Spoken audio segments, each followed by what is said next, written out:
ஒரு காட்டுல பன்னி ஒன்று இருந்துதான். அதுக்கு நிறைய ஃப்ரெண்ட்ஸ் இருக்குன்னு ரொம்ப பெருமையா.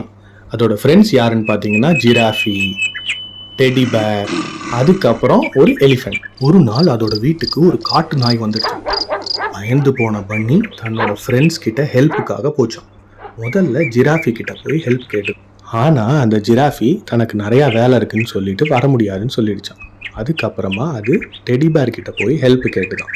டெடி பேர் வந்துட்டு எனக்கு ரொம்ப தொப்பை பசிக்குது, இப்போ வர முடியாது அப்படின்னு சொல்லிடுச்சான். நெக்ஸ்ட்டு யானை கிட்ட போச்சான். யானை என்ன சொல்லித்தான், நான் வரமாட்டேன், எனக்கு வீட்டில் நிறைய வேலை இருக்குன்னு சொல்லிடுச்சான். அப்போ தான் அந்த பன்னி யோசிச்சு தான் நம்மளே இதை சமாளிப்போம் அப்படின்னு சொல்லிட்டு அது ஒரு இடத்துல போய் ஒளிஞ்சுட்டு எடுத்தான். அந்த நாய் வந்து தேடி பார்த்து அதால் கண்டுபிடிக்க முடியலன்னு திருப்பி போயிடுச்சான். அப்போ தான் அந்த பன்னிக்கு புரிஞ்சுதான் நம்ம தான் நம்மளுக்கு சரியான நண்பன் அப்படின்னு.